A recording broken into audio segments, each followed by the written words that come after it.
Allô mes petits chatons, j'espère que vous allez bien. On se retrouve aujourd'hui dans un nouveau décor et pour une vidéo pile à lire pour le mois de mai. J'avais bien réussi quand même ma pile à lire du mois d'avril. Il me restait que un livre à lire, que d'ailleurs du coup j'ai remis dans la pile à lire en fait de mai. Donc voilà, je vais commencer tout de suite par vous les présenter.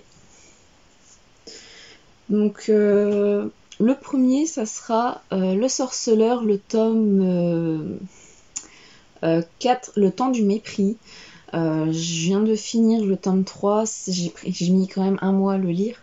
Alors pas parce que je n'aime pas, c'est parce que tout simplement, je pense que j'ai fait un trop de liseuse. Et du coup, en passant sur le format papier entre temps, j'ai pu le finir tranquillement. Voilà.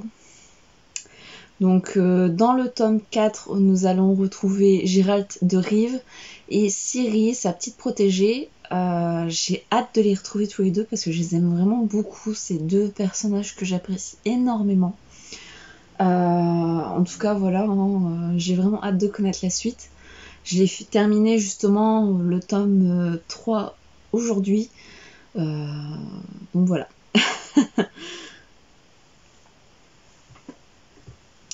Ensuite, on va passer du coup au bouquin que je n'ai pas su lire du coup au mois d'avril. Il s'agit de Madame Bovary. Voilà. Il me fait toujours peur en fait. J'ai préféré lire en fait Emma avant parce que j'aime bien les lire dans l'ordre. Donc j'ai commencé Emma, je l'ai fini. Et après, en fait, j'avais envie un peu de passer à plutôt du fantasy, donc j'avais mis Madame Bovary de côté. Après, je vous avais demandé aussi un peu votre avis sur le livre à lire ensuite. Et vous aviez choisi en fait le premier tome de Danae. Donc celui-là, je l'ai un peu mis de côté et j'ai pas su en fait.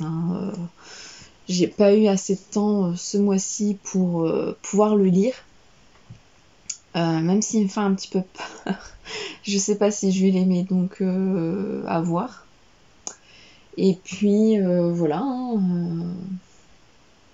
Donc toujours de la collection Cranford.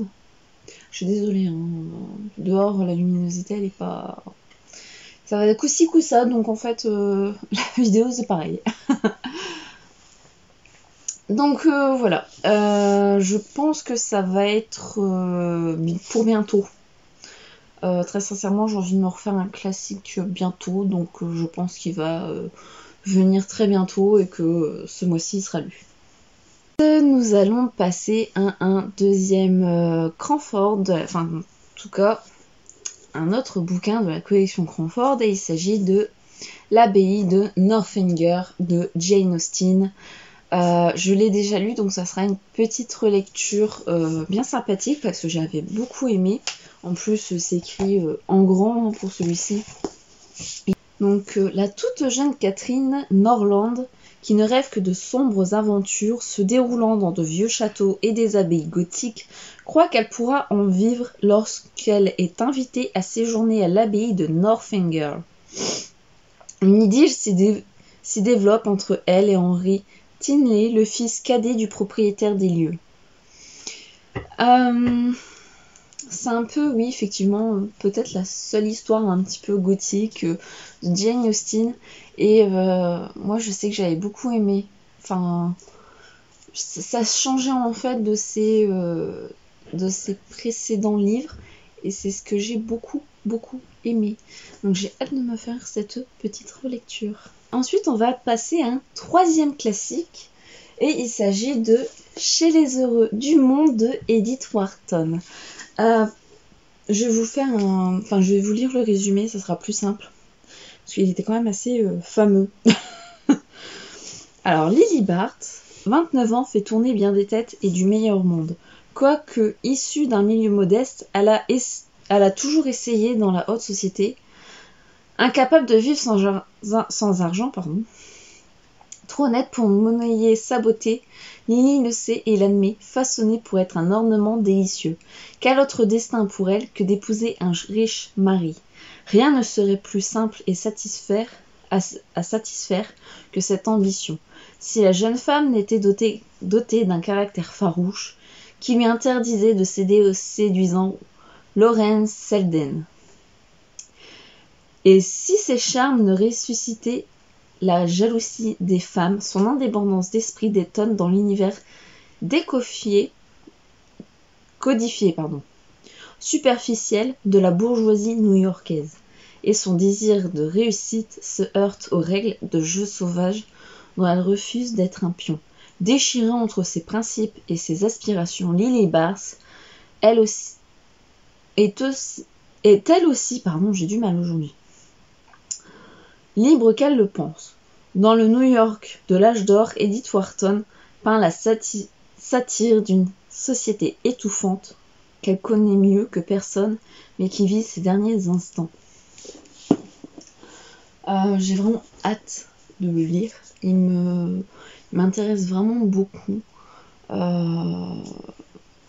Voilà, hein, enfin, comme tous les Cranford Collection d'ailleurs, je pense que je vais passer un bon moment. Hein. C'est quand même un joli bébé. Parce que c'est écrit assez petit quand même. Donc, et puis, c'est toujours des ouvrages super magnifiques. Hein. On va pas se le cacher. Donc, voilà. Pour le 3e Cranford, je me dis que si déjà j'arriverais à lire ces 3 Cranford là, ces 3 du coup classiques, ça serait déjà pas mal pour avancer dans ma pile à lire que vous voyez juste là. Il y a tout ça pour le moment, parce qu'après il y aura ça qui va se mettre, donc voilà. Et ensuite, je vais passer à un roman, je crois qu'il est auto-édité. C'est un auteur indépendant, si je dis pas de bêtises. En tout cas, j'avais lu son premier roman, Les Décharnés, et j'avais juste adoré. En plus, on l'avait vu au champ avec ma mère, en fait. Et sur le coup, ça m'avait un peu... Voilà, hein, c'est toujours plaisant de voir un auteur et puis que de lui parler un petit peu. Et du coup, il n'y a pas longtemps, j'ai acheté pour ma mère, parce que ce mois-ci, j'ai acheté des livres, mais pas pour moi. Creuse la mort pour ma mère de Paul Clément. Il m'intéressait beaucoup parce que, je sais pas, l'histoire, elle me titille un petit peu et je pense que ça va être d'ailleurs ma prochaine lecture. Donc, je vais vous lire le résumé. Que feriez-vous si chaque nuit, une fosse était creusée dans votre jardin? Vous la reboucheriez, une nouvelle vous y attend le lendemain. Vous interrogez les autorités, nul ne vous répond. C'est la situation à laquelle Frédéric, un banquier de province, est confronté lorsqu'il découvre un beau matin une mystérieuse fosse en plein milieu de sa pelouse. Décidé à en découvrir l'origine, il est loin de se douter de l'ampleur que les événements vont bientôt prendre. Et s'il creusait sa propre tombe, celle de sa famille et de ses proches? Alors ma mère l'a lu en, je pense, quelques jours. Donc j'ai vraiment hâte de le lire parce qu'on a à peu près les mêmes goûts littéraires. J'ai un peu les goûts littéraires de mon père et un peu les goûts littéraires de ma mère. Donc c'est bien parce que je peux leur emprunter des livres. Et c'est vrai que c'est plus facile pour trouver des cadeaux. J'avoue. Donc j'ai hâte de le découvrir. Je pense d'ailleurs le commencer ce soir. Donc quand la vidéo sortira, peut-être même que je l'aurai déjà terminé d'ailleurs. Hein. Parce que c'est assez... ça va, je pense, se lire assez vite. Hein. Et j'aime bien les en-têtes. Les en-têtes de chapitres. Voilà. Voilà. Donc voilà, hâte de le découvrir parce que j'avais vraiment bien aimé son premier roman que j'avais acheté. Puis voilà. Hein. Ah. Bonjour Malin. Bonjour les chatons. Je laisse tranquille. Ensuite, on va passer à un autre roman. Donc, j'ai fini le tome 1 il y a quelques jours. Donc, voilà. Donc, je me suis dit, pourquoi pas me mettre le tome 2 dans ma pile à lire du mois de mai. Sachant qu'après, il va falloir que je m'achète le tome 3. Parce que j'ai 1, 2, 4.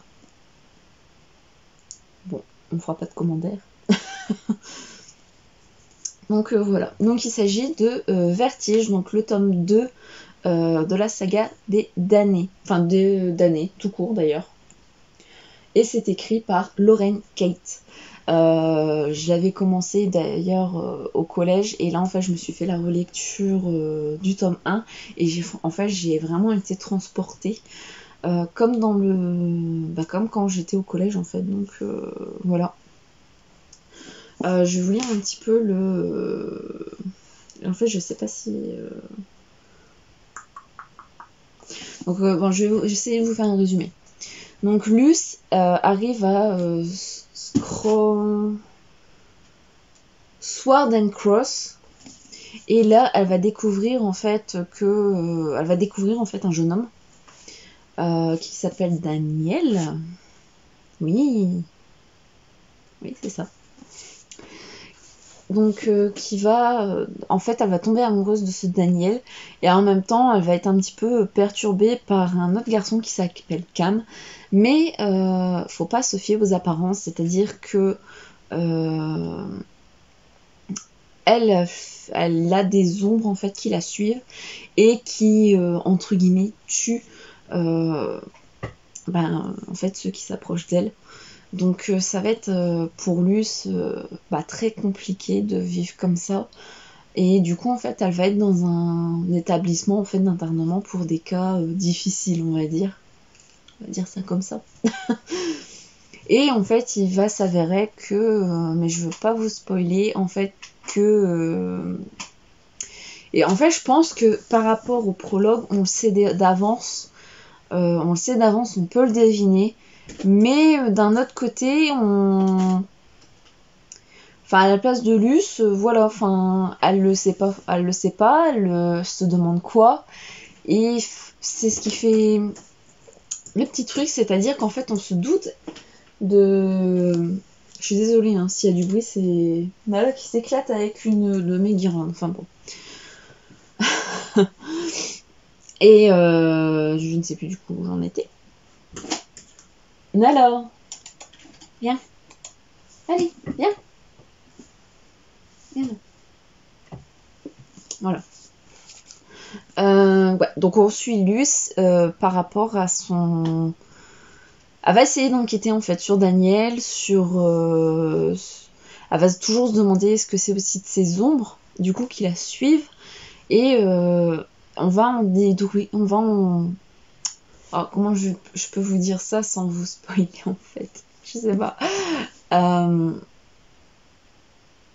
fait, elle va rencontrer plein de personnes, et au fur et à mesure, en fait, elle va découvrir des choses sur elle, sur Daniel, et ça va, du coup, se terminer, je vais pas dire bien, clairement, pour elle, ça se termine pas non plus hyper bien. On espère que par la suite, elle va pouvoir, par exemple, revoir ses parents, vivre, tout simplement. Donc j'ai hâte en fait de découvrir ce tome 2 que je n'ai du coup jamais lu, parce que je l'avais eu sur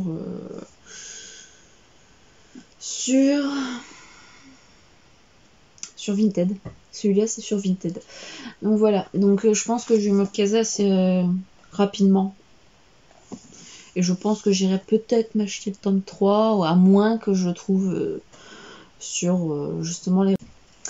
Ensuite on passe, je pense que à une brique, un livre que j'ai très souvent commencé et très souvent abandonné. Et en fait, là, je crois que ça fait déjà peut-être plus d'1 an que j'avais commencé le livre, et finalement, j'en suis arrivée à la moitié. Il s'agit de Le Seigneur des Anneaux. Donc la trilogie donc de Tolkien. Hein. Comme on peut voir, j'étais arrivée là. Voilà. Donc j'en suis à peu près à la moitié quoi. Voilà. Donc j'aimerais bien le relire parce qu'en fait ce qui m'a empêché en fait, ce qui me dérange le plus, le pire c'est que je pense que c'est ça, c'est le poids. C'est le poids du livre. C'est une bricasse. En vrai, je me promène avec ça dans mon sac à main. On m'agresse. J'assomme mon agresseur avec ça. Franchement, il est quand même... il fait le poids d'un bon dictionnaire quand même. Hein. Donc à lire, en fait, c'est assez compliqué parce que faut le tenir pendant quand même pas mal de temps. Et du coup, c'est pour ça en fait que j'avais un petit peu arrêté. Et pas parce que l'histoire ne me plaît absolument pas, parce que j'adore, j'aime trop cet univers, mais d'ailleurs je vous fais pas un résumé parce que ce serait insulter le livre. Voilà. Donc voilà, je vais essayer de le terminer, ou en tout cas, j'aimerais bien attendre les 3/4 du livre. Voilà.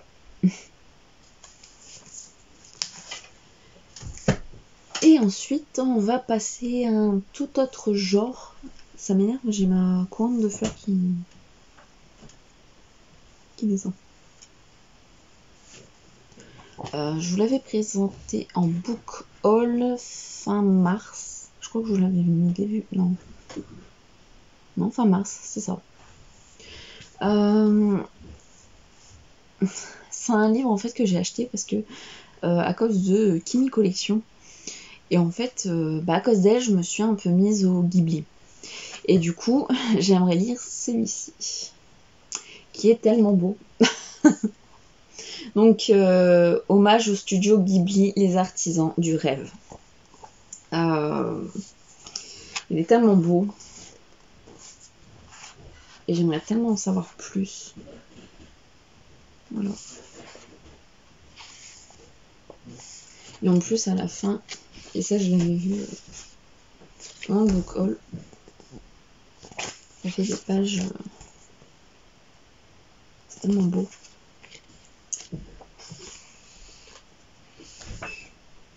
Donc voilà, c'est aux éditions Yenis Édition, il est paru c'est en 2020, non, 2017. Voilà, donc il est sorti en 2017, c'est vraiment tout petit, il est vraiment pas gros. Je pense que peut-être me prendre en tant que lecture à côté, ça peut être pas mal. En tout cas, il me fait vraiment envie. Je voyais un peu dans ma bibliothèque que je fais... allez. Donc il me fait vraiment envie et je pense que je vais me lire entre-temps. Entre deux... Voilà mes chatons, on a fini pour cette vidéo. Si j'arrive sincèrement à lire ces 8 livres pour le mois de mai, franchement je serais vraiment très très contente. Après, qui dit que je vais pas en laisser d'autres pour faire de la place à d'autres.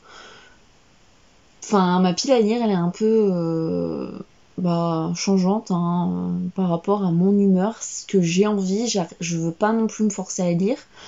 Donc d'ailleurs c'est très important parce que je me dis que sinon on n'arrivera jamais, j'arriverai jamais à avancer, donc voilà.